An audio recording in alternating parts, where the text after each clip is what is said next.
Alright, so before we begin, I just want to preface this video by saying this was a school project, and the project only required that I analyze the first 15 minutes of the film. So that means there's no spoilers in this movie for Parasite. So if you haven't seen it, don't worry. This was just a fun look at the intro of the film. It was just some things that I talked about and I discussed. It's not going to ruin the experience. Also, I want to say I'm a young filmmaker, young director who is still in film school. So I'm by no means a professional film critique. There's going to be some things that I missed, some things that I interpreted differently. And that's okay. That's what makes film dope. And I could only make the video 8 minutes long, and that was what I had to do for the project. But overall, I had a lot of fun making this video. If you enjoyed, please let me know in the comment section. Leave a like, comment, share, subscribe. I'm thinking of doing a lot more videos like this. But yeah, with that being said, let's get right into it. Yeah.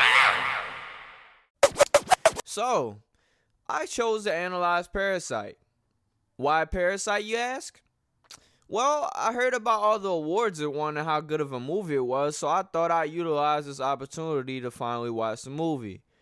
And I must say, this movie is crazy, okay? The ending alone had my face like, oh my god. Oh my god. Oh, shit. I'm talking Shakespearean tragedy type film. We got murder,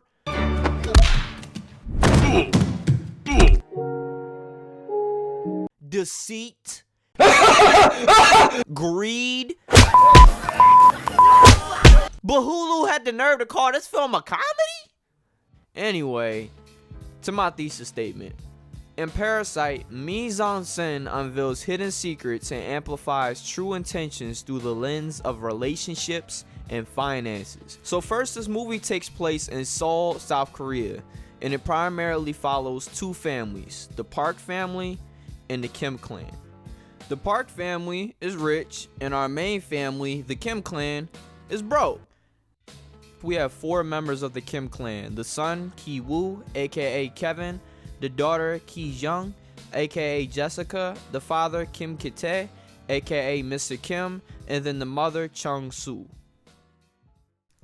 Alright, now let's dive into mise-en-scène, and we'll start with lighting. In the Kim clan basement, there's a constant greenish tint giving our characters an unnatural looking color. In some scenes, they almost look miserable and sick looking, thanks to the fluorescent lights that hang from the ceiling. The cool colors mixed with the cramped tight space of the apartment gives off a claustrophobic feeling of imprisonment. And the instances where they eat dinner and look out their window is like a prisoner looking through the window of a cell. And even with the view, remember, the house is in the basement, so even their view has nothing to offer, because they're surrounded by people and things that constantly remind them of their financial situation. Now, flip the script upside down and you see a whole new world with the Park household. Firstly, the house is full of windows. Literally every part of the house has a great viewpoint of the outdoors. Sunlight shines through and gives off a very warm vibe, mixed with the fact that they have a different light setup. Literally anything looks better than fluorescent lights. I mean, look at Kevin. He looks like an entirely different person. Wow! My man's had a glow up for real though. So when we're first introduced to the Kim family, we see that they're in desperate need of a financial break. In this first scene, we see our main character, Kevin, trying to subscribe to my YouTube channel, but he can't because he has no internet connection. But for those of you that do have an internet connection, yeah, shameless plug. Now let's talk about the composition. So when we're in the basement with the Kim family, shots are very tight, not leaving hardly enough space for any type of imagination. Even outside the basement, when Kevin and his homie are chatting, you see there's a lot of medium close-up shots.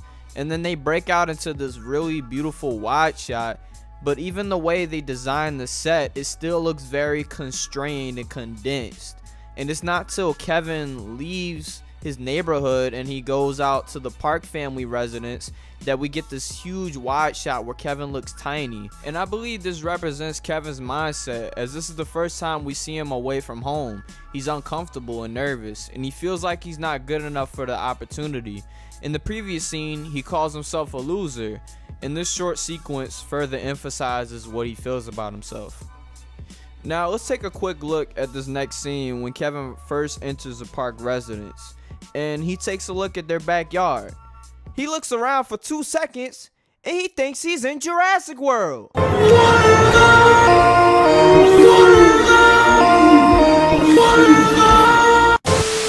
But seriously, all jokes aside, when Kevin is walking through the Park house, just look how spacious this is. I think this transition from the very tight and enclosed space subconsciously gives viewers a release in tension from all the tight shots, because now there's enough space to breathe and be comfortable in the space, and we can see everything.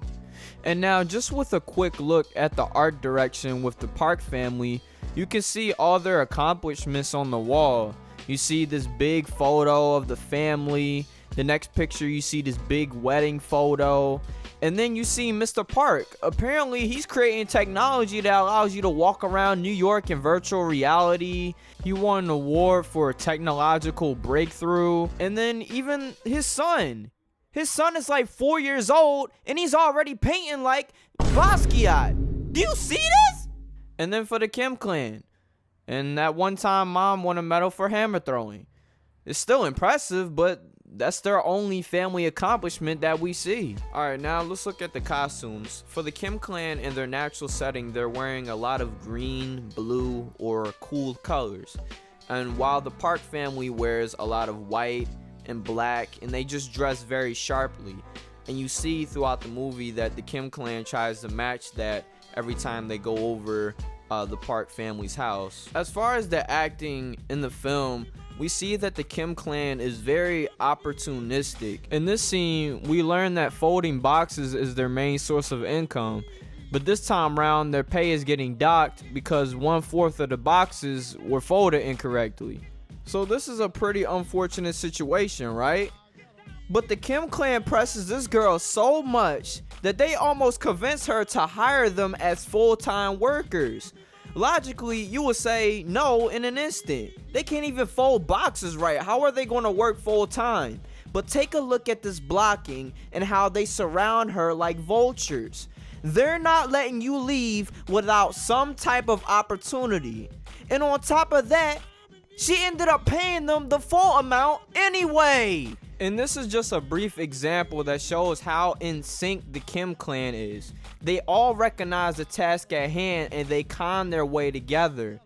And that's how they have so much initial success, because they all have the same mindset. And a family that cons together is a family that bonds together. Aww. And for the Parks, I guess a family that has wealth together can smell together. I don't know, but just take a look at this. Wow, mister, you smell. What do you mean, son? Yeah, what do you mean I smell? Oh, this lady's, she smells the same too. Well, what do they smell like, son? They both smell broke. Invest or don't invest. That's why I try to tell him, baby. Baby, you smell that? Golly. Smells like broken here. They're talking about you. Shut up. I told you to put on some damn deodorant. I knew I should have left your musty ass at home. I do not stink. Damn. Mise-en-scène in Parasite amplifies true intentions through finances and relationships. The Kim clan schemes weren't seen, but they were smelled. This has been my presentation. Thank you.